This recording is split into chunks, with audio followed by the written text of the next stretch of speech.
ഇന്ന് പ്രതിപക്ഷ നേതാവ് ഇന്നലെ പ്രഖ്യാപിച്ച് ഇന്ന് ഒരു രേഖ പുറത്തുവിട്ടിട്ടുണ്ട്. അദ്ദേഹം ഇന്നലെ തന്നെ പറഞ്ഞതായിട്ട് അറിഞ്ഞു, ഈ എഥനോൾ നിർമ്മാണ ശാല അനുവദിക്കാനുള്ള തീരുമാനം കൂടിയാലോചനയില്ലാതെയാണ്, അതിൻ്റെ തെളിവ് നാളെ പുറത്തുവിടും എന്ന് ഇന്നലെ പ്രഖ്യാപിച്ചതായിട്ട് കണ്ടു. പിന്നെ ക്യാബിനറ്റ് രേഖ വലിയ തെളിവായിട്ട് അദ്ദേഹം പുറത്തുവിട്ടു. എനിക്ക് നിങ്ങളോട് എല്ലാവരോടും പറയാനുള്ള ഒരു അഭ്യർത്ഥനയാണ്, നിങ്ങളെല്ലാവരുടെയും കയ്യിൽ ഫോണുണ്ട്, നെറ്റും ഉണ്ട്. അപ്പോൾ document.kerala.gov.in എന്ന വെബ്സൈറ്റ് ഒന്നിപ്പോൾ തുറക്കാൻ ഞാൻ അഭ്യർത്ഥിക്കുകയാണ്.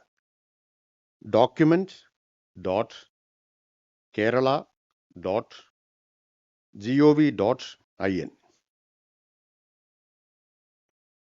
ഫ്രം ഡേറ്റ് ടു ഡേറ്റ് രണ്ടും ജനുവരി 16, 2025 എന്ന് കൊടുക്കുക. ജനുവരി 16, 2025. ഡോക്യുമെന്റ് ടൈപ്പ് കാണും, അതിൽ മന്ത്രിസഭാ തീരുമാനങ്ങൾ എന്ന് സെലക്ട് ചെയ്യുക. മന്ത്രിസഭാ തീരുമാനങ്ങൾ സെലക്ട് ചെയ്യുക, സെർച്ച് ചെയ്യുക. അപ്പോൾ ഒയാസിസ് കൊമേഴ്ഷ്യൽ പ്രൈവറ്റ് ലിമിറ്റഡിന് നൽകിയ മന്ത്രിസഭാ അനുമതിയുടെ സർക്കാർ ഉത്തരവ് ലഭിക്കും.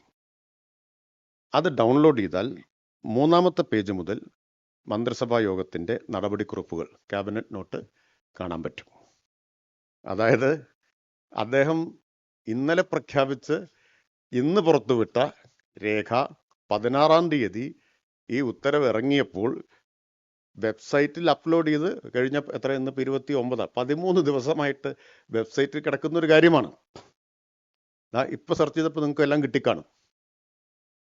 ഇത്രയേ ഉള്ളൂ. നിങ്ങളെല്ലാം നേരത്തെ ഇത് കണ്ടു കാണുമെന്നാണ് ഞാൻ വിചാരിക്കുന്നത്. അല്ലെങ്കിൽ ഇങ്ങനെ ലഭിക്കുമെന്ന കാര്യം നിങ്ങൾക്കെല്ലാവർക്കും അറിയുമായിരിക്കും. എന്നിട്ടും അത് വലിയ വാർത്തയായിരുന്നു, അദ്ദേഹം എന്തോ ഒരു തെളിവ് പുറത്തുവിട്ടതായിട്ട്. ഇതാണ് രഹസ്യരേഖ എന്ന് പറഞ്ഞ് പ്രതിപക്ഷ നേതാവ് അവതരിപ്പിച്ചത്. ഇത് LDF ഗവൺമെൻറ് അധികാരത്തിൽ വന്നയുടൻ 2016 ജൂലൈ 20 അന്നത്തെ ചീഫ് സെക്രട്ടറി SM വിജയാനന്ദ് മന്ത്രിസഭാ യോഗത്തിൻ്റെ നടപടിക്രമവും കുറിപ്പും ഉൾപ്പെടെ വെബ്സൈറ്റിൽ പ്രസിദ്ധീകരിക്കാനുള്ള ഉത്തരവ് പുറപ്പെടുവിച്ചിട്ടുള്ളതാണ്. അത് പ്രകാരം ഇതെല്ലാം ലഭ്യമാണ്. അപ്പോൾ സർക്കാർ കഴിഞ്ഞ 8 വർഷമായിട്ട് 9 വർഷമായിട്ട് ഈ നടപടിക്കുറിപ്പുകൾ ലഭ്യമാക്കുന്നു. ആ നടപടിക്കുറിപ്പാണ് അദ്ദേഹം വലിയ തെളിവായിട്ട് ഇവിടെ ചൂണ്ടിക്കാണിച്ചത്. അപ്പോൾ ആദ്യം തന്നെ അത് പറയട്ടെ. ഇനി അത് വ്യക്താക്കുന്നത് എന്താ? അദ്ദേഹത്തിൻ്റെ തന്നെ ഇതുവരെയുള്ള എല്ലാ ആരോപണങ്ങളെയും പരാജയപ്പെടുത്താണ്. അതീവ രഹസ്യം, സർക്കാരിന് ദുരൂഹതയുണ്ട്, മറച്ചു വെക്കാൻ ശ്രമിക്കുന്നു. ക്യാബിനറ്റ് നോട്ട് അതുപോലെ ലഭ്യമാവുകയല്ലേ? ഇത്ര സുതാര്യമായിട്ട് ഏത് ഗവൺമെൻറ്റാണ് ഏത് കാലത്താണ് ചെയ്തിട്ടുള്ളത്? ഇനി പഴയ ആരോപണം അദ്ദേഹം ആവർത്തിക്കുന്നു. അദ്ദേഹവും മുൻ പ്രതിപക്ഷ നേതാവും. ആരാണ് കൂടുതൽ തവണ ആരോപിക്കുന്നത് എന്നത് ഞാൻ എണ്ണിയിട്ടില്ല. രണ്ടുപേരും മത്സരിച്ചാണല്ലോ, അതുകൊണ്ട് രണ്ടുപേരും ആവർത്തിച്ചുകൊണ്ടിരിക്കുന്നു. ഒറ്റ കമ്പനി മാത്രം അറിഞ്ഞു നയം മാറിയത്, വേറെ ആരും അറിഞ്ഞില്ല. ഇങ്ങനെ കൂസലില്ലാതെ കള്ളം പറയാമോ? അതൊരിക്കൽ പൊളിഞ്ഞാലെങ്കിലും ഒരല്പം ജാള്യം ഉണ്ടാവണ്ടേ? 2022-23 മദ്യനയം, ആ മദ്യനയത്തിൻ്റെ ആമുഖത്തിൽ എന്താ പറഞ്ഞത്? ഇന്ത്യൻ നിർമ്മിത വിദേശ മദ്യവും ബിയറും മറ്റ് സംസ്ഥാനങ്ങളിൽ നിന്നാണ് ഇറക്കുമതി ചെയ്യുന്നത്. ഞാൻ കോട്ടിയാണ്. മാത്രമല്ല, ഇന്ത്യൻ നിർമ്മിത വിദേശ മദ്യം നിർമ്മിക്കുന്നതിനാവശ്യമായ അസംസ്കൃത വസ്തുവായ എക്സ്ട്രാ ന്യൂട്രൽ ആൽക്കഹോൾ പൂർണ്ണമായി സംസ്ഥാനത്തേക്ക് ഇറക്കുമതി ചെയ്യുകയാണ്. കേരളത്തിൽ നിർമ്മിക്കുന്ന ഇന്ത്യൻ നിർമ്മിത വിദേശ മദ്യത്തിൽ നല്ലൊരു പങ്കും സംസ്ഥാനത്തിന് പുറത്തുള്ള മദ്യ ഉൽപ്പാദന കമ്പനികൾ കേരളത്തിലെ ഡിസ്റ്റിലറികളിലൂടെ ടൈഅപ്പ് വഴി നിർമ്മിക്കുന്നതാണ്. ഇതുമൂലം സംസ്ഥാനത്തിനുണ്ടാകേണ്ട വരുമാനവും തൊഴിലവസരങ്ങളും നഷ്ടപ്പെടുകയാണ്. കേരളത്തിന് ആവശ്യമായ ഇന്ത്യൻ നിർമ്മിത വിദേശ മദ്യമോ ബിയറോ ഇവിടെ ഉൽപ്പാദിപ്പിക്കാൻ കഴിയുന്നില്ല. അതിനുള്ള പരിഹാരം കേരളത്തിൽ നിലവിലുള്ള സ്ഥാപനങ്ങളിൽ ഉൽപ്പാദനം വർദ്ധിപ്പിക്കുക, പുതിയ യൂണിറ്റുകൾ ആരംഭിക്കുക എന്നിവയാണ്. അതുവഴി കൂടുതൽ തൊഴിലവസരങ്ങൾ സൃഷ്ടിക്കാൻ സാധിക്കും. ഇത് 2022-23 മദ്യനയത്തിന്റെ ആമുഖമാണ്. മദ്യനയം നിങ്ങളെല്ലാം റിപ്പോർട്ട് ചെയ്തിട്ടുള്ളതാണ്. അത് സംബന്ധിച്ച് പ്രസ്താവന പ്രതിപക്ഷ നേതാവും മുൻ പ്രതിപക്ഷ നേതാവും ഇറക്കിയിട്ടുള്ളതാണ്. എന്നിട്ട് അവർ പറയാണ് ഈ നയം മാറ്റം ആരും അറിഞ്ഞില്ല, ഒരു കമ്പനി മാത്രം അറിഞ്ഞു. പച്ചക്കള്ളമല്ലേ ഇത്? അതോ ഒരു സിനിമയിൽ ഇന്നസെന്റ് പറഞ്ഞതുപോലെ എന്നാൽ എനിക്കതൊന്നും ഓർമ്മയില്ല എന്നാണോ പ്രതിപക്ഷ നേതാവിൻ്റെയും മുൻ പ്രതിപക്ഷ നേതാവിൻ്റെയും നിലപാട്? അവരവർ പറഞ്ഞതെങ്കിലും ഓർമ്മ വേണ്ടേ? ഈ നയത്തെക്കുറിച്ച് അവരുടെ പ്രസ്താവനയുണ്ടല്ലോ,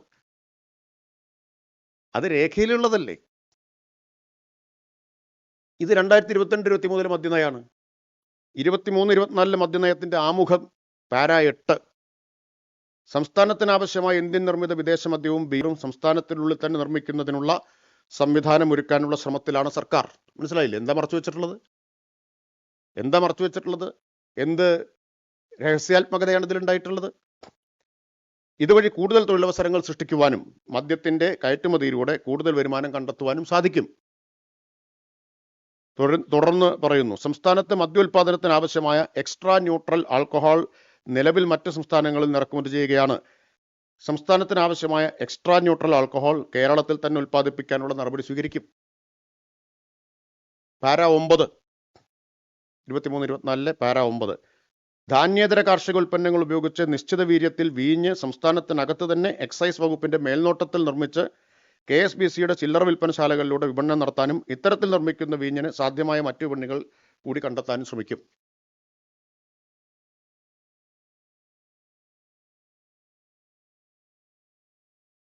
പിന്നെ പാര 24, സംസ്ഥാനത്ത് മദ്യോൽപാദനത്തിന് ആവശ്യമായ എക്സ്ട്രാ ന്യൂട്രൽ ആൽക്കഹോൾ കേരളത്തിൽ തന്നെ ഉൽപ്പാദിപ്പിക്കുന്നതിനുള്ള പ്രോത്സാഹനം നൽകും.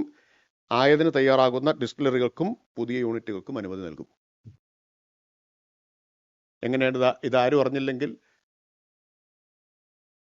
അത് അവരുടെ കുഴപ്പമാണ്, പ്രതിപക്ഷത്തിന്റെ കുഴപ്പമാണ്. അറിഞ്ഞില്ല എന്ന് പറയാൻ പറ്റില്ല. അവരുടെ സ്റ്റേറ്റ്മെന്റ് ഇതിലുണ്ട്, എൻ്റെ കയ്യിൽ അവർ ഇറക്കിയ സ്റ്റേറ്റ്മെന്റ് ഉണ്ട്. ഇനി 2023-24 മദ്യനയ ഉത്തരവിൽ മദ്യനയം പ്രസിദ്ധീകരിച്ചുകൊണ്ടുള്ള സർക്കാർ ഉത്തരവുണ്ട്. ആ ഉത്തരവ് നമ്പർ 32 സംസ്ഥാനത്തെ വിദേശ മദ്യത്തിന്റെ ഉൽപ്പാദനവും കയറ്റുമതിയും വർദ്ധിപ്പിക്കുന്നതിനുള്ള നടപടികൾ സ്വീകരിക്കും. സർക്കാർ ഉത്തരവാണ്. 22-23 മദ്യനയ ഉത്തരവിലെ നമ്പർ 22 നിലവിലുള്ള നിയമം അനുസരിച്ച് യോഗ്യതയുള്ളവർക്ക് ബ്രൂവറി ലൈസൻസ് അനുവദിക്കും. ആരും അറിയാതെ ചെയ്ത കാര്യമാണോ? 22-23 മദ്യനയ ഉത്തരവിലെ നമ്പർ 24 കേരളത്തിലെ തനത് കാർഷികോൽപ്പന്നങ്ങളിൽ ധാന്യങ്ങൾ ഒഴികെയുള്ളതിൽ നിന്ന് വൈൻ നിർമ്മിക്കുന്നതിന് അനുവാദം നൽകും. എന്നിട്ട് പ്രതിപക്ഷ നേതാവ് പറയാണ്, അതുപോലെ മുൻ പ്രതിപക്ഷ നേതാവും പറയാണ്, ഇതാരും അറിഞ്ഞില്ല, മദ്യനയത്തിലെ മാറ്റം ഇവർ മാത്രമാണ് അറിഞ്ഞത് എന്ന്. ഇവർ തന്നെ പ്രസ്താവന ഇറക്കിയിട്ട് അവരിപ്പോൾ പറയുന്നു അറിയില്ല. അത്ര സത്യസന്ധതയില്ലാതെ സംസാരിക്കാൻ കഴിയുന്ന ആൾക്കാരാണ് ഇവർ. പിന്നെ ഇതിൽ നിങ്ങൾക്കൊരു ചോദ്യം ഉണ്ടാവും, ഞാൻ ഇപ്പോൾ വിശദീകരിക്കാത്ത ചോദ്യം വരുമ്പോൾ പറയാമെന്ന് വെച്ചിട്ടാണ്. ഉണ്ടാവും എന്ന് ഞാൻ വിചാരിക്കുന്നു. പ്രതിപക്ഷ നേതാവ് ആവർത്തിച്ച് പറയുന്നൊരു കാര്യമുണ്ട്, അദ്ദേഹം എല്ലാം വായിച്ചു, അപ്പോൾ അതിലിങ്ങനെയല്ല പറയുന്നത്. നിങ്ങൾ ചോദിക്കുമ്പോൾ ഞാൻ പറയാം. പിന്നെ മുൻ പ്രതിപക്ഷ നേതാവ് പറയുന്നു, ഇത് ഒരപേക്ഷ ഈ കമ്പനിയിൽ നിന്ന് ഇങ്ങോട്ട് എഴുതി വാങ്ങി നേരെ മന്ത്രിസഭയിൽ കൊണ്ടുപോയി വെച്ചു, പാസാക്കി അല്ലേ? അങ്ങനെയല്ലേ അദ്ദേഹം പറഞ്ഞത്. പിന്നെ അതീവ തിടുക്കത്തിലാണ് ഇത് കൊടുത്തത്. എൻ്റെ മുമ്പിൽ എൻ്റെ കയ്യിൽ ഇതിൻ്റെ മുഴുവൻ നാൾ വഴിയുണ്ട്. എക്സൈസ് സർക്കിൾ ഇൻസ്പെക്ടർക്ക് അപേക്ഷ ലഭിക്കുന്നത് 30/11/2023. 30/11/2023 അല്ല, സർക്കിൾ ഇൻസ്പെക്ടർക്ക് അവിടെയാണ് അപേക്ഷ കൊടുക്കുക. ശരിയായ രീതിയിലാണിത് അപേക്ഷ വന്നത്, മന്ത്രിക്കല്ല അപേക്ഷ വന്നത്. 10 ഘട്ട പരിശോധന പിന്നിട്ടിട്ട് 16/1/2025 ക്യാബിനറ്റ് അനുമതി കൊടുക്കുന്നത്. 10 ഘട്ടങ്ങളിലായ പരിശോധനയുണ്ട്. 14, അതും പ്രാരംഭാനുമതിയാണ്, അതിന് 14 മാസം എടുത്തിട്ടുണ്ട്. പ്രാരംഭാനുമതി കൊടുക്കാൻ 14 മാസം എടുത്തിട്ടുണ്ട്. 10 ഘട്ടങ്ങളിലെ പരിശോധന. ഒരു ഘട്ടവും മറികടന്നിട്ടില്ല. മാത്രമല്ല 16/3/2024 സർക്കാരിൻ്റെ മുമ്പിൽ, മന്ത്രിയുടെ മുമ്പിൽ ഇത് വന്നപ്പോൾ ജലലഭ്യത സംബന്ധിച്ച് വ്യക്തത വരുത്താൻ ആവശ്യപ്പെട്ട് തിരിച്ചയച്ചു, റിപ്പോർട്ട് സമർപ്പിക്കാൻ പറഞ്ഞു. ആ റിപ്പോർട്ട് എക്സൈസ് കമ്മീഷണർ സമർപ്പിച്ചതിൻ്റെ അടിസ്ഥാനത്തിലാണ് 16/1 അനുമതി കൊടുത്തിട്ടുള്ളത്. അത് വേണമെങ്കിൽ എക്സൈസ് വകുപ്പിന് കൊടുക്കാമായിരുന്നത് മന്ത്രിസഭയിൽ കൊണ്ടുപോയി മന്ത്രിസഭാനുമതിയായിട്ടാണ് കൊടുത്തത്, മന്ത്രിസഭാ തീരുമാനമായിട്ടാണ് കൊടുത്തത്. അത്രയും സുതാര്യമായിട്ടാണ് ഇത് ചെയ്തിട്ടുള്ളത്. അപ്പോഴാണ് ആരും അറിഞ്ഞില്ല എന്ന് ആവർത്തിച്ചുകൊണ്ടിരിക്കുന്നത്. 10 ഘട്ടങ്ങൾ.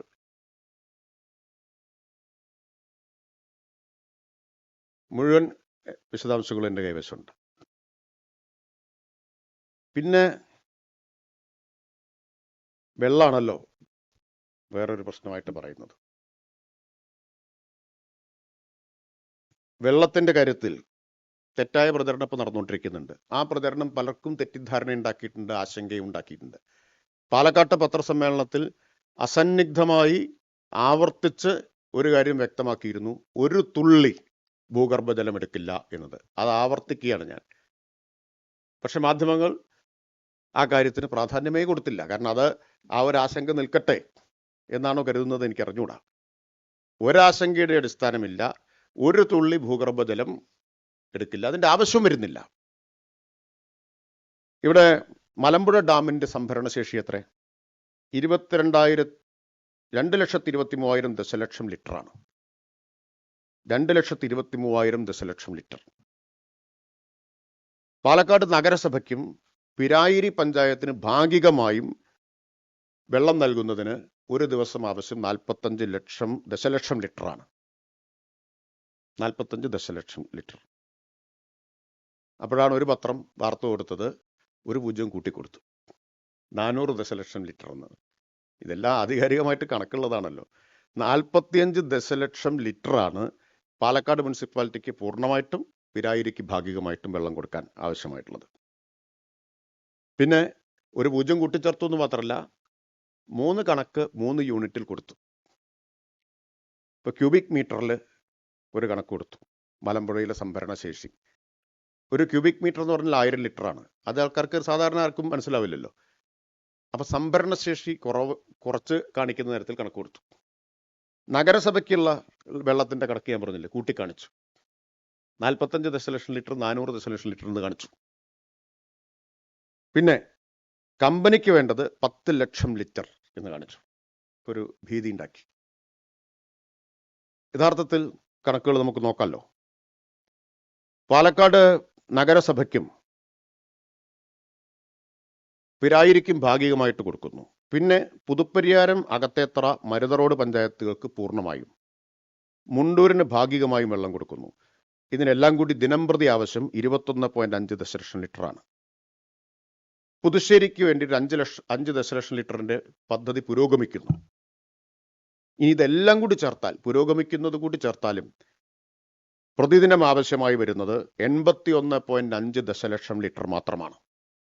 81.5 ദശലക്ഷം ലിറ്റർ. മഴക്കാലത്ത് ഇതേ അളവിൽ വെള്ളം ആവശ്യമായിട്ട് വരില്ല. കാരണം ഇത്രയും വെള്ളം മഴക്കാലത്ത് കൊടുക്കേണ്ടി വരില്ല. ഇനി അങ്ങനെ കൊടുക്കണമെന്ന് തന്നെ കണക്കാക്കുക. വാദത്തിന് വേണ്ടി മഴക്കാലത്തും ഇത്രയും വെള്ളം ആവശ്യമാണ് എന്ന് കണക്കാക്കിയാലും 81.5 × 365 എത്ര വെള്ളം വരും? 29,747.5 ദശലക്ഷം. 29,747.5 ദശലക്ഷം. അതായത് ഒരു വർഷം കുടിവെള്ളത്തിന് ആവശ്യമായിട്ട് വരുന്നത് ഒറ്റത്തവണ സംഭരിക്കുന്ന വെള്ളത്തിൻ്റെ 13.16% മാത്രമാണ്. ഇതൊക്കെ ആധികാരികമായ കണക്കുകളാണ്. 13.16% വെള്ളം മാത്രമാണ്. കുടിവെള്ളത്തിന് പരമാവധി 96 ദശലക്ഷം ലിറ്ററാണ് മലമ്പുഴ പദ്ധതി വിഭാവനം ചെയ്തിട്ടുള്ളത്.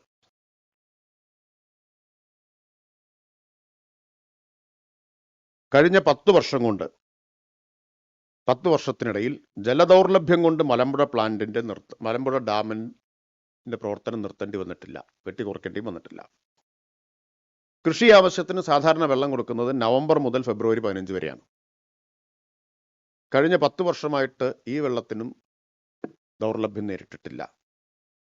ഇനി ഈ പ്ലാന്റിന്, എത്തനോൾ നിർമ്മാണശാലയ്ക്ക് ആവശ്യമായി വരുന്ന വെള്ളം എത്രയാ? തുടക്കത്തിൽ 0.05 ദശലക്ഷം ലിറ്റർ. 0.05 ദശലക്ഷം. പൂർണ്ണ തോതിലായാൽ വേണ്ടത് 0.5 ദശലക്ഷം ലിറ്റർ. ഫുൾ കപ്പാസിറ്റിയിൽ വരുമ്പോൾ 0.5 ദശലക്ഷം ലിറ്റർ. അതായത് പാലക്കാട് നഗരത്തിന് മാത്രം വേണ്ട വെള്ളത്തിന്റെ 1.1% മാത്രമാണ് ഈ പ്ലാന്റിന് ആവശ്യമായി വരുന്ന വെള്ളം. ആകെ വെള്ളം ഞാൻ പറഞ്ഞത്. ഈ പ്ലാന്റിന് ആകെ വേണ്ടി വരുന്ന വെള്ളം പാലക്കാട് നഗരത്തിന് ഇപ്പോൾ കൊടുത്തുകൊണ്ടിരിക്കുന്ന വെള്ളത്തിന്റെ 1.1%. അതും ഫാക്ടറി പൂർണ്ണതോതിലാകുമ്പോഴേ അത് വരൂ. ജല അതോറിറ്റി കമ്പനിക്ക് ആവശ്യമായ വെള്ളം അധികം പ്രത്യേകമായി നൽകുന്നല്ല പറഞ്ഞിട്ടുള്ളത്.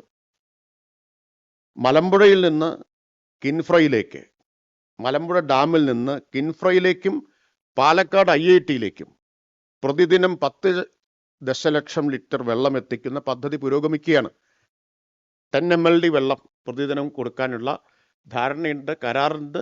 ആ വെള്ളം എത്തിക്കാനുള്ള പദ്ധതി പുരോഗമിക്കുകയാണ്.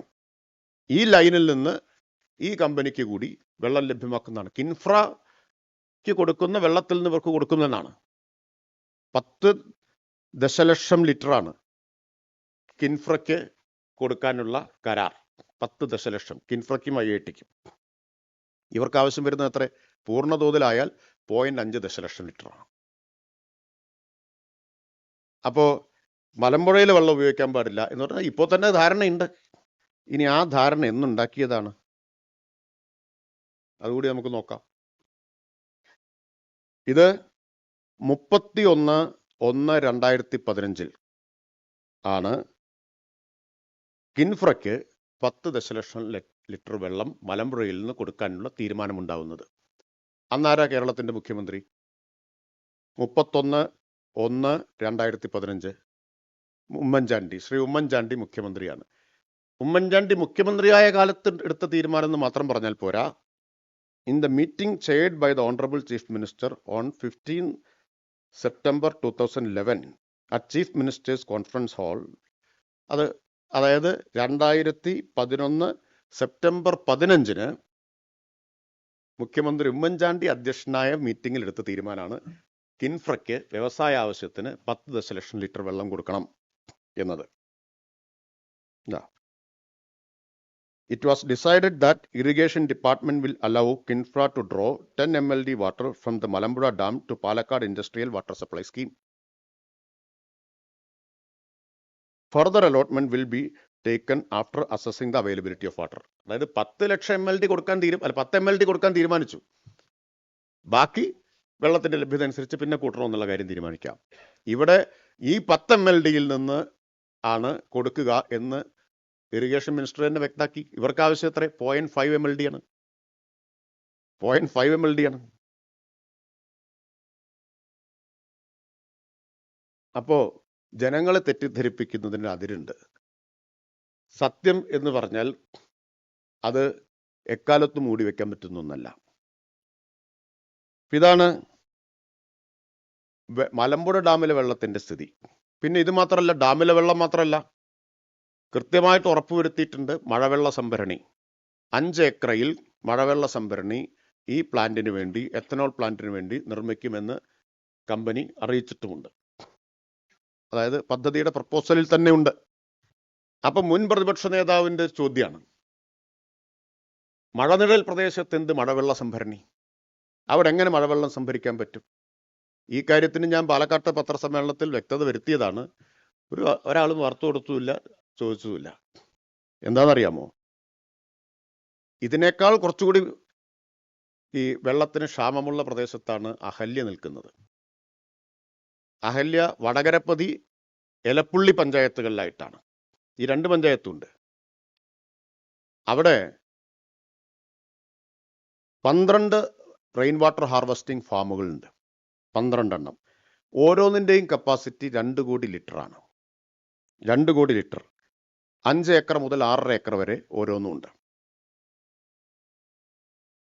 അപ്പോ 24 കോടി ലിറ്റർ വെള്ളം സംഭരിക്കുന്നത് ഈ വടകരപ്പതി എന്ന് പറഞ്ഞാൽ പുള്ളി പോലെയല്ല വടകരപ്പതി, ചിറ്റൂർ താലൂക്കിലാണത്. രൂക്ഷമായിട്ടുള്ള വെള്ളക്ഷാമം ഉണ്ടായിരുന്നൊരു സ്ഥലമാണ്. അവിടെയും ഈ എലപ്പുള്ളിയിലും കൂടി 2 പഞ്ചായത്തിലായിട്ടാണ് അഹല്യ ക്യാമ്പസ് കിടക്കുന്നത്. 24 കോടി ലിറ്റർ സംഭരിക്കുന്നുണ്ട്. ഏ ബോട്ടിങ്ങും ഉണ്ട്. അപ്പൊ നിങ്ങൾക്ക് അറിയാത്തതല്ല അതൊക്കെ. അപ്പോ അപ്പോ 24 കോടി ലിറ്റർ വെള്ളം അവിടെ സംഭരിക്കുന്നുണ്ട്. ഇനി കിൻഫ്രയുടെ തന്നെ ഉണ്ട്. കിൻഫ്രയുടെ മഴവെള്ള സംഭരണി ഉണ്ട്. ഇതേ മേഖലയിലുണ്ട്. ഇൻഡസ്ട്രിയൽ ഏരിയയിൽ കിൻഫ്രയുടെ മഴവെള്ള സംഭരണി ഉണ്ട്. ഇപ്പം ഞാനിത് പറഞ്ഞിരുന്നു, പക്ഷേ ആ ചോദ്യം അദ്ദേഹം ആവർത്തിച്ചുകൊണ്ടിരിക്കുകയാണ്. അപ്പം ഞാൻ ബഹുമാനപ്പെട്ട മുൻ പ്രതിപക്ഷ നേതാവിനെയും മാധ്യമപ്രതിനിധികളെയും നമുക്ക് ആ മഴവെള്ള സംഭരണി കാണാൻ പോകാൻ ക്ഷണിക്കുകയാണ്. ഫെബ്രുവരി 17-ാം തീയതി ഉച്ചയ്ക്ക് 3 മണിക്ക് നിങ്ങളെല്ലാവരെയും ക്ഷണിക്കുകയാണ്. എങ്ങനെയാണ് അല്ല, വരാൻ താല്പര്യമുള്ള എല്ലാവർക്കും വരാം. കാരണം ഇതൊരു തെറ്റിദ്ധാരണ നീക്കാൻ വേണ്ടിയിട്ടാണല്ലോ. അല്ല, നിങ്ങൾ ഈ വാർത്ത ഇങ്ങനെ ഇതേ ചോദ്യങ്ങൾ ആവർത്തിക്കുന്നതുകൊണ്ടാണ് നിങ്ങളെ വിളിക്കുന്നത്. പാലക്കാട്ട് ഞാൻ അഭ്യർത്ഥിച്ചിരുന്നു, നിങ്ങളൊന്ന് പോയിട്ട് ഇത് റിപ്പോർട്ട് ചെയ്യണം. ഇവിടെ മഴവെള്ള സംഭരണം നടക്കുമോ? രണ്ടും കാണാം. അതെ, രണ്ടും കാണാം. വരാൻ തയ്യാറാവണം. ഈ വസ്തുതയായിട്ട് അംഗീകരിക്കാനുള്ള ധൈര്യമുണ്ടെങ്കിൽ നമുക്ക് ഒരുമിച്ച് പോയിട്ട് കാണാം. അല്ല, ഞാൻ പറയാം, ചോദ്യം അവസാനാവാ.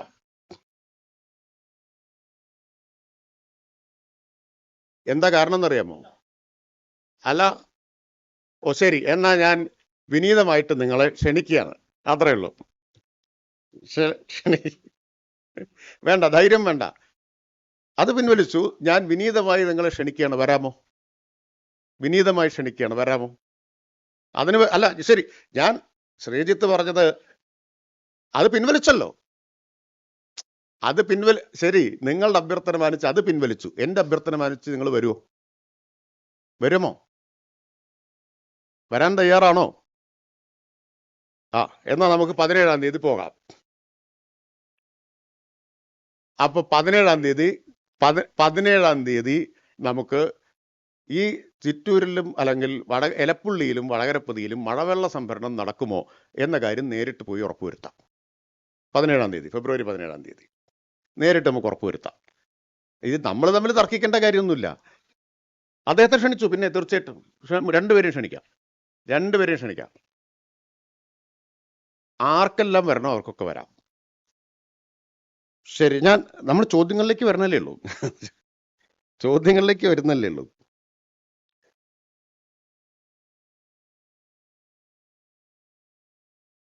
അപ്പൊ അതാണ് വെള്ളത്തിന്റെ കാര്യം. പിന്നെ സ്പിരിറ്റിന്റെ കാര്യം ഞാൻ നേരത്തെ പറഞ്ഞു. കേരളത്തിലേക്ക് വരുന്നതേ 4200 കോടി രൂപയുടെ സ്പിരിറ്റാണ്. ഇനി ഈ എത്തനോളിന്റെ ഡിമാൻഡ് കൂടി വരുമ്പോൾ 4200 കോടി രൂപയുടേതാണ് കേരളത്തിലേക്ക് വരിക. അതിൽ ഏറ്റവും കൂടുതൽ ഇപ്പോൾ വന്നുകൊണ്ടിരിക്കുന്നത് മഹാരാഷ്ട്ര, 2ാം സ്ഥാനത്ത് കർണാടകയിലെ ഒരു മന്ത്രിക്ക് സ്പിരിറ്റ് നിർമ്മാണശാലയുണ്ട്. യൂത്ത് കോൺഗ്രസ് സംസ്ഥാന വൈസ് പ്രസിഡന്റിന് സ്പിരിറ്റ് നിർമ്മാണശാലയുണ്ട്. ഇതെല്ലാം ഞാൻ പറഞ്ഞു. പക്ഷേ ഇതിനോടൊന്നും മുൻ പ്രതിപക്ഷ നേതാവോ പ്രതികരിച്ചിട്ടേയില്ല. അവരോട് ആരോടും ചോദ്യവുമില്ല. അങ്ങനെ ഒരു സൗകര്യം അവർക്കുണ്ട്. ഇതിനൊന്നും അവർ മറുപടി പറയേണ്ട കാര്യമില്ല. അപ്പോൾ കർണാടകയിലെ കോൺഗ്രസ് മന്ത്രി, Congress MLC, youth Congress vice president, ഇവരുടെയൊക്കെ സ്പിരിറ്റ് നിർമ്മാണശാലയിൽ നിന്ന് കേരളത്തിലേക്ക് സ്പിരിറ്റ് വരികയാണ്. 4200 കോടിയുടെ വലിയ നഷ്ടമാണ് കേരളത്തിന് അതിലൂടെ ഉണ്ടാവുന്നത്. വലിയൊരു സാധ്യതയാണ് കേരളത്തിന് ഇതിന്റെ ഫലമായിട്ട് നഷ്ടപ്പെടുന്നത്. GST 210 കോടി നഷ്ടം വരുന്നതാണ് കണക്കാക്കുന്നത്. ഈ എത്തനോളിന്റെ ഡിമാൻഡ് കൂടി വരുമ്പോൾ 4200 കോടിയുടെ സ്പിരിറ്റ് ആവശ്യമായിട്ട് വരുന്ന സമയത്ത് GSTയിൽ മാത്രം ഉണ്ടാവുന്ന നഷ്ടം 210 കോടിയാണ്. പിന്നെ തൊഴിലവസരങ്ങൾ, ട്രാൻസ്പോർട്ടേഷൻ കോസ്റ്റിലെ ലാഭം,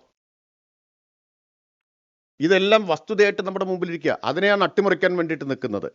അപ്പം ഈ 4200 കോടി കേരളത്തിന് ലാഭിക്കാൻ കഴിയുന്ന, അല്ലെങ്കിൽ അത്രയും വലിയ ബിസിനസ് കേരളത്തിൽ നിർത്താൻ കഴിയുന്ന, അതിൻ്റെ GST കേരളത്തിന് ആർജിക്കാൻ കഴിയുന്ന ഒരു നടപടി സ്വീകരിക്കുമ്പോൾ പ്രതിപക്ഷം എതിർക്കുന്നതിൻ്റെ പിന്നിൽ ദുരൂഹതയില്ലേ? ആർക്ക് വേണ്ടിയാണ് എതിർക്കുന്നത്? മുൻ പ്രതിപക്ഷ നേതാവ് കേരളത്തിന് പുറത്തുള്ള സ്പിരിറ്റ് നിർമ്മാണ കമ്പനി പ്രതിനിധികളുമായിട്ട് കൂടിക്കാഴ്ച നടത്തിയിട്ടുണ്ടോ? അദ്ദേഹം മറുപടി പറയട്ടെ. ഉണ്ടോ ഇല്ലയോ? നടത്തിയിട്ടുണ്ടോ? നടത്തിയെങ്കിൽ എന്താണ് ചർച്ച ചെയ്തത്? മുൻ പ്രതിപക്ഷ നേതാവ് അദ്ദേഹം മഹാരാഷ്ട്രയുടെ ചാർജുള്ള ആളാണ്. കർണാടക, പിന്നെ കർണാടകയുടെ രക്ഷാകർതൃത്വത്തിലാണല്ലോ കേരളത്തിലെ കോൺഗ്രസ് മുഴുവൻ കഴിയുന്നത്. അപ്പോൾ ഏറ്റവും കൂടുതൽ സ്പിരിറ്റ് വരുന്നത് മഹാരാഷ്ട്ര, രണ്ടാമത് വരുന്നത് കർണാടക. അവിടെ നിന്ന് ഇങ്ങോട്ട് കൊണ്ടുവരാം, ഇവിടെ ഉണ്ടാക്കാൻ പാടില്ല. ഇതാണ് വാദം. പിന്നെ പഞ്ചായത്തിന്റെ വാദമൊക്കെ പൊളിഞ്ഞു കഴിഞ്ഞല്ലോ, നിങ്ങൾ തന്നെ റിപ്പോർട്ട് ചെയ്തിട്ടുണ്ട്. പഞ്ചായത്തിനെ അറിയിച്ചില്ല എന്നുള്ള വാദമൊക്കെ പൊളിഞ്ഞു. രേഖാമൂലം പഞ്ചായത്തിനെ അറിയിച്ചിരുന്നു. 1 വർഷം മുമ്പ് പഞ്ചായത്ത് അതിന് അനുമതിയും കൊടുത്തിട്ടുണ്ട്.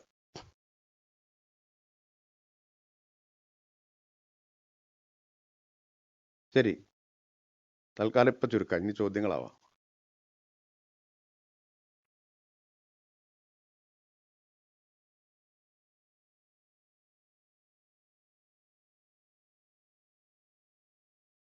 അങ്ങനെ CPIയുടെ ഒരു പ്രസ്താവനയും വന്നിട്ടില്ലല്ലോ. അത്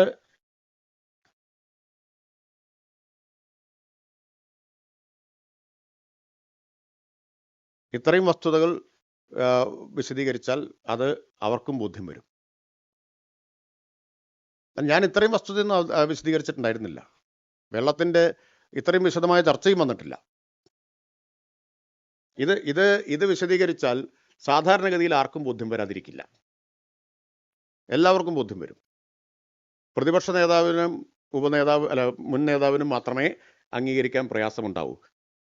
സാധാരണ കേരളത്തിലെ സാമാന്യ ബുദ്ധിയുള്ള ഏത് മനുഷ്യർക്കും മനസ്സിലാവുന്ന, ആർക്കും നിഷേധിക്കാൻ കഴിയാത്ത കണക്കുകളാണ് വെള്ളത്തിന്റെ കാര്യത്തിലൂടെ പറഞ്ഞത്.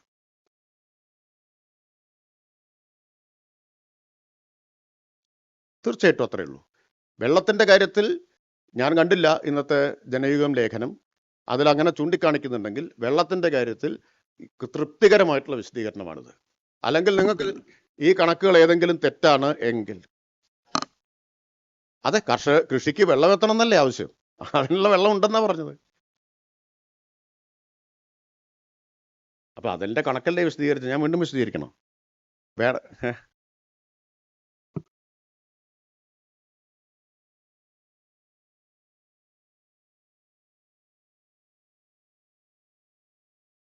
സംസ്ഥാന എക്സിക്യൂട്ടീവിന്റെ കാര്യം എനിക്ക് അറിഞ്ഞുകൂടാ. അങ്ങനെ ഒരു പ്രസ്താവന സംസ്ഥാന എക്സിക്യൂട്ടീവിൻ്റെതായി കണ്ടിട്ടില്ല. ഇപ്പൊ നിങ്ങൾ പറയുന്നു ഇന്ന് ജനയുഗത്തിൽ ലേഖനമുണ്ട് വെള്ളത്തെ സംബന്ധിച്ച്. വെള്ളത്തിന്റെ കാര്യത്തിൽ ഇപ്പൊ വ്യക്തത വരുത്തി, കണക്ക് സഹിതം.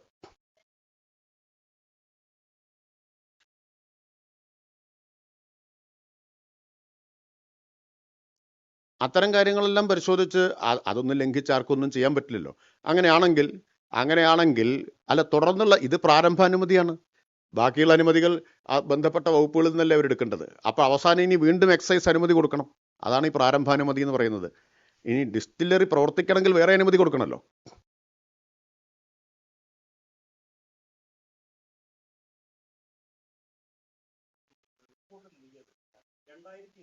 ഫെബ്രുവരി 6-നാണല്ലോ. പിന്നീട് ഈ ഒരു വർഷത്തോളം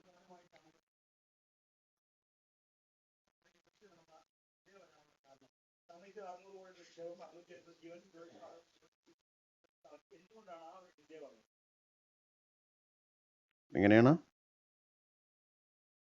എക്സൈസ് കമ്മീഷണർ സർക്കാരിലേക്ക് അന്തിമ റിപ്പോർട്ട് നൽകിയത് 28/5/2024-നാണ്.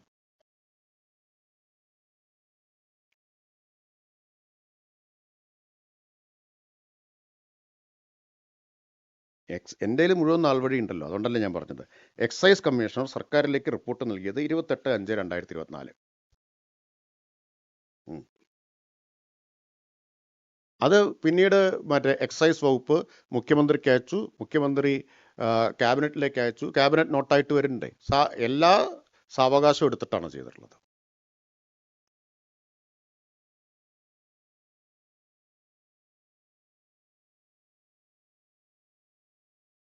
ഒരു പ്രയാസമില്ല. ഇതില് ഒരു കാര്യത്തിലും ഞങ്ങൾക്ക് ഒരു ആശങ്കയോ ഒന്നുമില്ല. അതുകൊണ്ടല്ലേ ഈ ക്യാബിനറ്റ് നോട്ട് തന്നെ നിങ്ങൾക്ക് കിട്ടുന്നത്. അപ്പൊ അതിനെപ്പറ്റി നിങ്ങൾ ആരും ചോദിച്ചതുമില്ല. നിങ്ങൾക്ക് വ്യക്തമായിട്ടുണ്ടാവും ഞാൻ വിചാരിക്കുന്നു.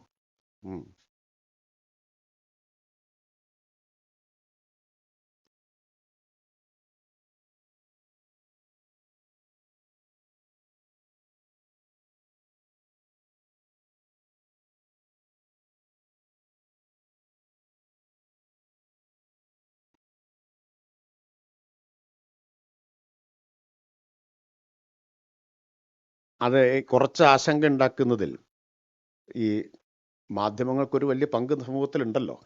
ഞാൻ പറയട്ടെ, അതാ പറഞ്ഞ ഞാൻ പറയട്ടെ.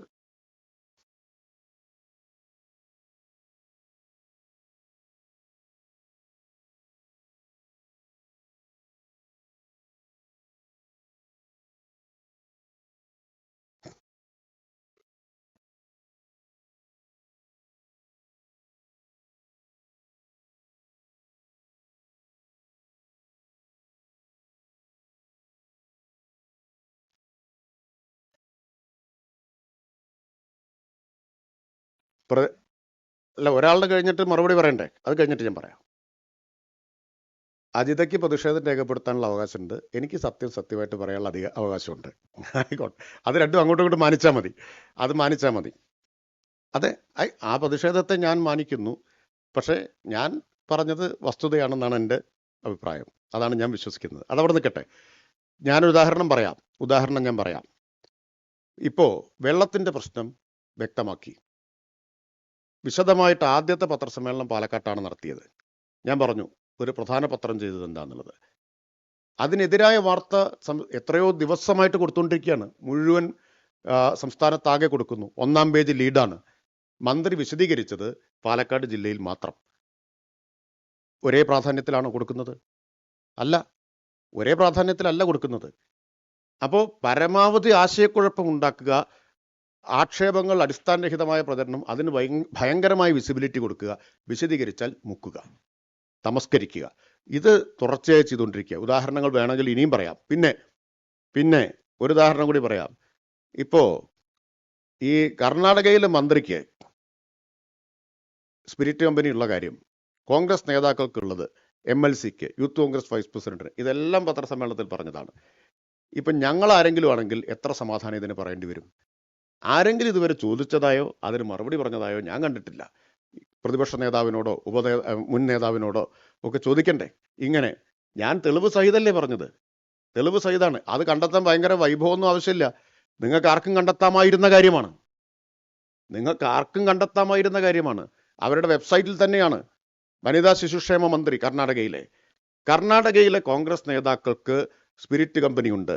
കേരളത്തിലേക്ക് ഏറ്റവും കൂടുതൽ സ്പിരിറ്റ് വരുന്ന 2ാമത്തെ സംസ്ഥാനം കർണാടകയാണ്.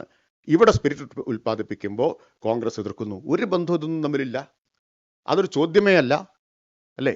കോൺഗ്രസ് നേതാക്കൾ മറുപടി പറയേണ്ട ഒരു ചോദ്യമല്ലേ?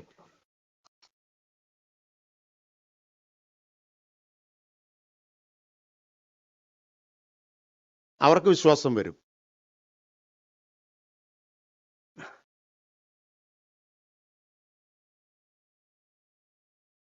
അല്ല, അവരാരും പരസ്യമായിട്ട് ഞങ്ങൾക്കിതിൽ വിശ്വാസമില്ല എന്ന് പറഞ്ഞിട്ടില്ല. ഇപ്പോൾ ബാക്കിയെല്ലാം പരാജയപ്പെട്ടപ്പോൾ, ബാക്കി എല്ലാ ആരോപണങ്ങളും, ടെൻഡർ ഇപ്പോൾ മിണ്ടുന്നില്ലല്ലോ. പിന്നെ വെള്ളത്തിലൊന്ന് പിടിച്ചു നോക്കി, വെള്ളത്തിൻ്റെ കാര്യങ്ങളിലൂടെ പറഞ്ഞു. എല്ലാം പരാജയപ്പെട്ടപ്പോൾ ഇനി ഘടകകക്ഷികളെ ചാരി രക്ഷപ്പെടാൻ ശ്രമിക്കേണ്ട, അവർക്ക് ഇക്കാര്യങ്ങളിലെല്ലാം വിശ്വാസം വരും. വെള്ളത്തിൻ്റെതാണ്. നിങ്ങൾ പറഞ്ഞതനുസരിച്ചാണെങ്കിൽ അവരുയർത്തുന്ന ആശങ്ക വെള്ളത്തിൻ്റെതാണ്. വെള്ളത്തിൻ്റെ കണക്ക് ഞാൻ പറഞ്ഞു. ആ കണക്കിൽ നിങ്ങൾക്ക് സംശയമുണ്ടെങ്കിൽ, അവ്യക്തതയുണ്ടെങ്കിൽ ചോദ്യം ചോദിക്കാം. ഞാൻ വ്യക്താക്കാം കൂടുതൽ. ചോദിക്കല്ല, രക്ഷപ്പെടണ്ടെന്ന് അവരോടാ പറഞ്ഞു, പ്രതിപക്ഷത്തോടാ പറഞ്ഞത്. നിങ്ങളെ ഉദ്ദേശിച്ചേ പറഞ്ഞതല്ല. എല്ലാം നിങ്ങളെ ഉദ്ദേശിച്ചാൽ തെറ്റിദ്ധരിക്കരുത്. ഏതാ ഘടകകക്ഷികളെ ചാരി രക്ഷപ്പെടാം എന്ന് കരുതരുത് എന്ന് പ്രതിപക്ഷത്തോടാണ്. നിങ്ങളോട് പറയാനുള്ള ഞാൻ ഒരു മടിയിലാണ് നിങ്ങളോട് നേരിട്ട് പറയുന്ന ആളല്ലേ. നിങ്ങളും പ്രതിപക്ഷം ഒന്നാണെന്ന് നിങ്ങൾ തെറ്റിദ്ധരിക്കരുത്. അങ്ങനെ കാണുന്നില്ല ഞാൻ.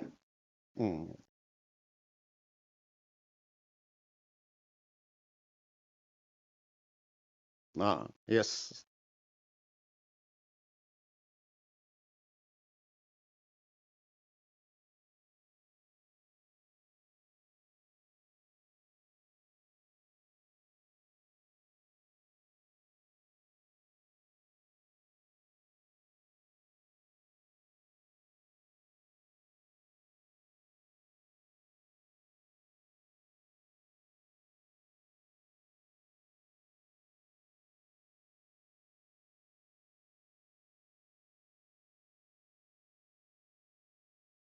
ഇവിടെ ഒരു ഘടകകക്ഷിയുടെയും പ്രസ്താവന വന്നിട്ടില്ല. അങ്ങനെയല്ലേ? ഒരു ഘടകകക്ഷിയും അല്ല, ഒരു ഘടകകക്ഷിയും ഇതിന് ഈ പറയുന്ന തരത്തിൽ പ്രസ്താവന നടത്തിയിട്ടില്ല. മാധ്യമങ്ങളിൽ പല വാർത്തകളും വരുന്നുണ്ട്. പിന്നെ ഒരു കാര്യം ഞാനിപ്പോൾ ഇവിടെ വീണ്ടും ഒരിക്കൽ കൂടി വ്യക്താക്കാം. വെള്ളത്തെ സംബന്ധിച്ച് അനാവശ്യമായിട്ടുള്ള ആശങ്ക സൃഷ്ടിക്കുകയാണ് ചെയ്തിട്ടുള്ളത്. ആ അനാവശ്യമായിട്ടുള്ള സൃഷ്ടിക്കപ്പെട്ട ആശങ്കയിൽ പലരും പെട്ടുപോയിട്ടുണ്ടാവും. മലമ്പുഴ ഡാമിലെ ഡാമിൽ നിന്ന് പാലക്കാട് നഗരത്തിന് കൊടുക്കുന്ന വെള്ളത്തിന്റെ 1.1% മാത്രമാണ് ഇവിടെ ഈ പ്ലാന്റിന് വേണ്ടി കൊടുക്കേണ്ടി വരുന്നത്. 1.1%. ഞാൻ ചുരുക്കി പറയാം, വിശദമായ കണക്ക് പറഞ്ഞതാണല്ലോ, വീണ്ടും ഒരിക്കൽ കൂടി പറയാണ്. അതിനു പുറമെ 5 ഏക്കറയിൽ മഴവെള്ള സംഭരണിയും അവിടെ സ്ഥാപിക്കും. അതുകൊണ്ട് എന്താണ് ആശങ്ക? ഒന്ന്, ഭൂഗർഭജലം എടുക്കുമോ എന്നുള്ളതാണ്, അല്ലേ? അതല്ലേ ആശങ്ക? ഇതാ വീണ്ടും ആ പാലക്കാട്ട് പറഞ്ഞു, ഇവിടെ പറയുന്നു. എത്ര വട്ടം ആവർത്തിക്കണം? ഒരു തുള്ളി ഭൂഗർഭജലം എടുക്കില്ല, എടുക്കാൻ അനുവദിക്കില്ല. കഴിഞ്ഞില്ല. ഒരു തുള്ളി ഭൂഗർഭജലം എടുക്കില്ല, അനുവദിക്കില്ല. അത് പറയേണ്ട ആൾ ഞാനാണ്, ഈ സർക്കാരാണ്. അതാണ് ഇപ്പൊ പറയുന്നത്. അത് അനുവദിക്കുന്ന പ്രശ്നമില്ല. 2, മലമ്പുഴയിൽ നിന്ന് ആവശ്യമായിട്ടുള്ള വെള്ളം കൊടുക്കാൻ പ്രത്യേകിച്ച് അധിക വെള്ളം കൊടുക്കേണ്ട കാര്യമില്ല. ഉമ്മൻചാണ്ടി അധ്യക്ഷനായിട്ടെടുത്ത തീരുമാനമുണ്ട്, ആ യോഗത്തിന്റെ തീരുമാനമുണ്ട്. 10 MLD എന്ന് പറഞ്ഞാൽ 10 ദശലക്ഷം ലിറ്റർ പെർ ഡേ വെള്ളം കിൻഫ്രയ്ക്ക് കൊടുക്കാൻ. ആ വെള്ളത്തിൽ നിന്ന് ഇപ്പൊ കൊടുക്കുന്നത് കിൻഫ്രയ്ക്കും IITക്കുമാണ്. കിൻഫ്രയ്ക്ക് കൊടുക്കുന്നതിൽ നിന്ന് ഇവർക്ക് ആവശ്യമായിട്ടുള്ള വെള്ളവും കൊടുക്കും. അത് ജലവിഭവ മന്ത്രിയും വ്യക്തമാക്കിയതാണ്. CP-യുടെ കാര്യം ഞങ്ങൾ ചർച്ച ചെയ്തോളാം, അതിനെപ്പറ്റി ആലോചിച്ച് വിഷമിക്കരുത്. അത് ഞങ്ങൾ ചർച്ച ചെയ്തോളാം. ഞങ്ങൾ അവരോട് സംസാരിക്കുമല്ലോ. അത് ഈ കണക്കുകളെല്ലാം ഇപ്പൊ പൊതുമണ്ഡലത്തിൽ പറഞ്ഞു. അവരോട് സംസാരിക്കുമ്പോഴും അങ്ങനെ സംസാരിക്കേണ്ട ഘട്ടം വന്നാൽ ഇക്കാര്യം വിശദീകരിക്കാം. ഇപ്പൊ ഏറെക്കുറെ ഈ കണക്കുകൾ നിങ്ങൾക്കെല്ലാം ബോധ്യം വന്നല്ലോ, പിന്നെ CPIക്ക് ബോധ്യം വരാതിരിക്കുന്ന പ്രശ്നമേ ഇല്ല.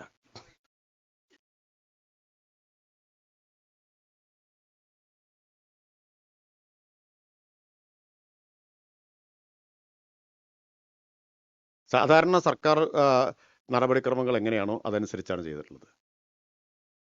സർക്കാർ നടപടിക്രമങ്ങൾ അനുസരിച്ചാണ്. ഇത് എക്സൈസ് വകുപ്പിന് മാത്രം തീരുമാനിക്കാവുന്ന കാര്യമാണ്. എക്സൈസ് വകുപ്പ് മന്ത്രിസഭയിലേക്ക് കൊണ്ടുപോയിട്ടാണ് തീരുമാനമെടുത്തിട്ടുള്ളത്. ഇനി മറ്റ് വകുപ്പുകളുടെ അനുമതി ഇവർ നേടേണ്ടതാണ് ഓരോ ഘട്ടത്തിലും.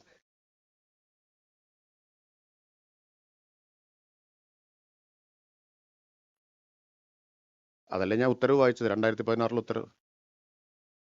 2016 ഉത്തരവ് വായിച്ചില്ലേ? നിങ്ങളത് വേണ്ടത്ര ശ്രദ്ധിച്ചിട്ടുണ്ടോന്ന് എനിക്കറിയില്ല. കാരണം അങ്ങനെയാണെങ്കിൽ പ്രതിപക്ഷ നേതാവ് ഇന്നത് പുറത്തുവിടുമ്പോൾ ചോദിക്കുമായിരുന്നു, ഇത് വെബ്സൈറ്റിലുള്ളതല്ലേ എന്ന്. നിങ്ങളാരും ചോദിച്ചതോ എനിക്കറിയില്ല.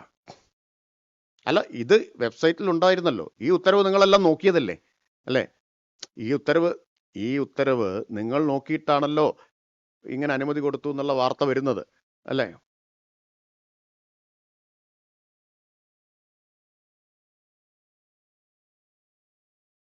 അത് ഞാൻ ചോദിക്കുന്നത്, അത് ഞങ്ങളുടെ ഉത്തരവാദിത്തമാണല്ലോ. അത് ഞങ്ങൾ കൈകാര്യം ചെയ്യാമെന്നേ. ഞങ്ങൾക്ക് അവരെ ബോധ്യപ്പെടുത്താം. വേറെ എന്തെങ്കിലും ആക്ഷേപങ്ങളുണ്ടോ അതൊഴിച്ച്? അല്ല, ഒരു മിനിറ്റ്. ശരി, ഇപ്പൊ ഏക പ്രശ്നം LDF ഘടകകക്ഷികളെ ബോധ്യപ്പെടുത്തുന്നത് സംബന്ധിച്ചാണ്. അത് ഞങ്ങളുടെ രാഷ്ട്രീയമായ ഉത്തരവാദിത്തമാണ്. LDF അക്കാര്യം ചർച്ച ചെയ്യുകയും ഈ കാര്യങ്ങളിലെല്ലാം വ്യക്തത വരുത്തുകയും ചെയ്യും. പക്ഷെ എൻ്റെ ചോദ്യം ഇതാണ്, പ്രതിപക്ഷം ഉന്നയിച്ച ബാക്കി എല്ലാ ആരോപണങ്ങൾ സംബന്ധിച്ചും ഇനി എന്തെങ്കിലും ചോദ്യങ്ങളുണ്ടോ? ഇനി എന്തെങ്കിലും ഉണ്ടോ?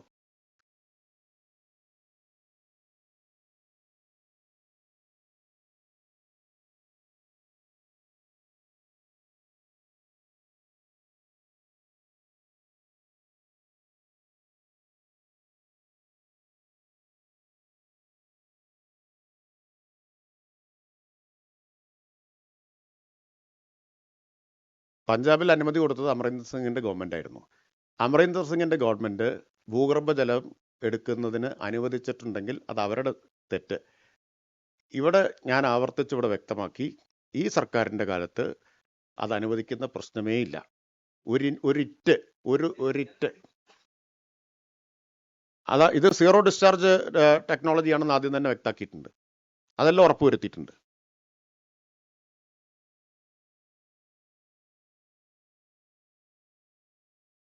ഒരു സംശയവും വേണ്ട.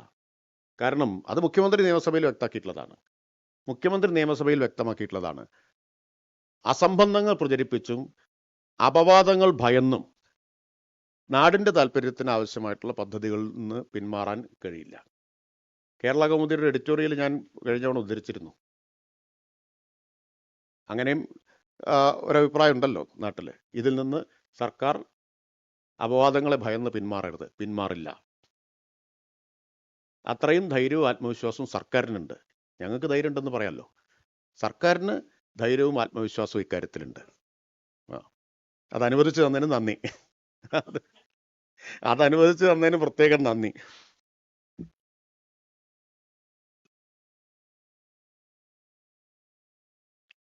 അല്ല, മറ്റേ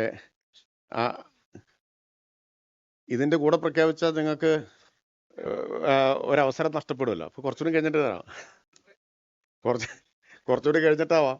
ഇതിൻ്റെ കൂടെ പ്രഖ്യാപിച്ചാലേ വൈകാതെ വരും, പുതിയ മദ്യനയം വരും.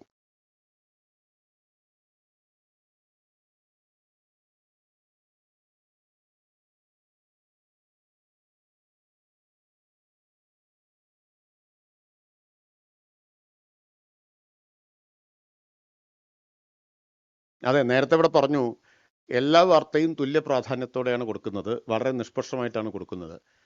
എങ്ങനെയാണ് നമ്മുടെ മാധ്യമങ്ങൾ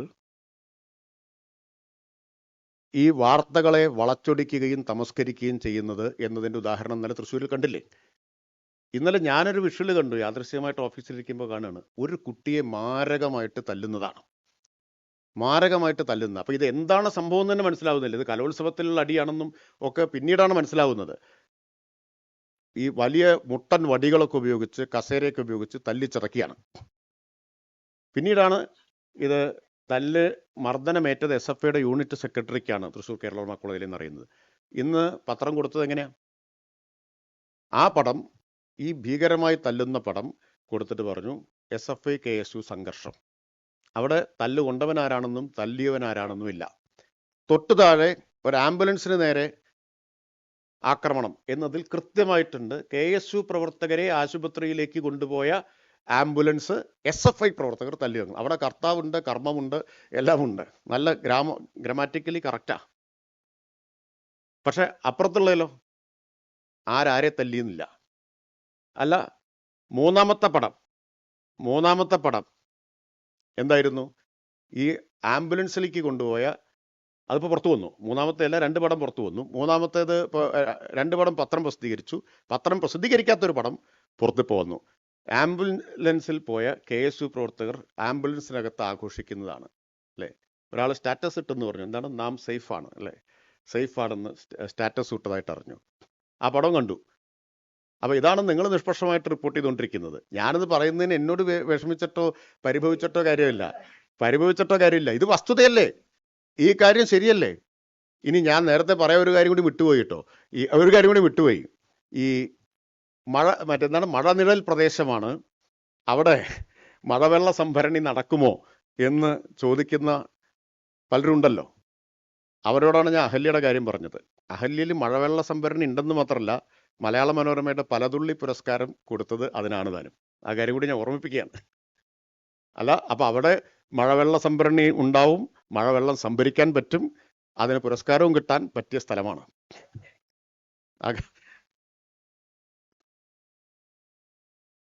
അതെനിക്ക് അറിഞ്ഞൂടാ. അല്ല, അറിയേണ്ട കാര്യങ്ങളെ അറിയാറുള്ളൂ. ഞാൻ ഈ പരദൂഷണം അങ്ങനെ അന്വേഷിച്ച് നടക്കാറില്ല. അതുകൊണ്ട് അത് അവാർഡ് പ്രഖ്യാപിച്ചതല്ലേ, അതിലെന്താ? അവാർഡ് പ്രഖ്യാപിച്ച കാര്യമല്ലേ, നല്ല കാര്യമല്ലേ? അല്ലെന്ന് മനോരമ ഇങ്ങനെ ഒരു കാര്യത്തെ പ്രോത്സാഹിപ്പിക്കുന്നതിന് നിങ്ങൾ എന്തിനാണത് നെഗറ്റീവായിട്ട് എടുക്കുന്നത്?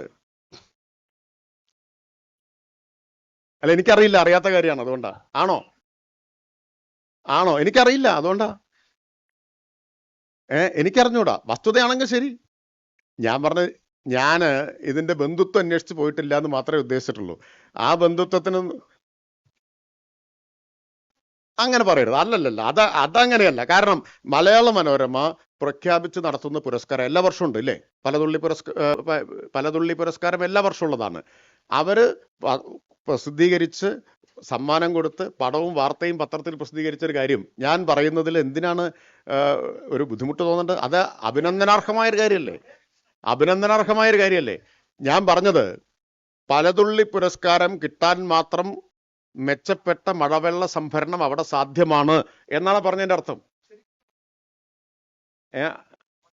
എനിക്കറിഞ്ഞൂടാ, അറിയുന്ന കാര്യങ്ങളെ ഞാൻ പറയാറുള്ളൂ. പൂർണ്ണമായും വസ്തുത. പക്ഷെ ഒരു കാര്യം ഉറപ്പ്, മഴവെള്ളം അവിടെ സംഭരിക്കാൻ പറ്റുന്നുണ്ട്, അതറിയാം. നിഴലുണ്ടോ ഇല്ലേ എന്നുള്ളത് അറിഞ്ഞൂടാ, മഴവെള്ളം അവിടെ സംഭരിക്കാൻ പറ്റുന്നുണ്ട്. 24 കോടി ലിറ്റർ മഴവെള്ളം സംഭരിച്ച സ്ഥലമുണ്ട്. അവിടേക്കല്ലേ നമ്മൾ പോകുന്നത്? അപ്പോ 17-ാം തീയതി നമ്മൾ പോകുന്നുണ്ടല്ലോ.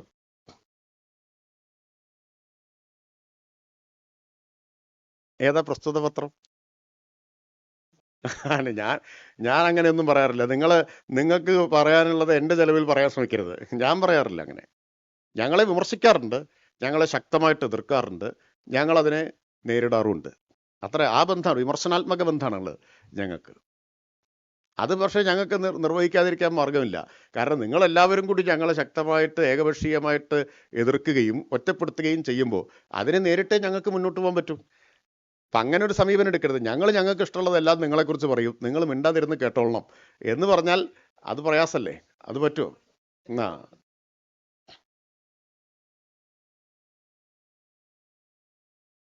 അത് കുറച്ച് ദിവസം കഴിയുമ്പോൾ നിങ്ങൾക്ക് വ്യക്തമാവും.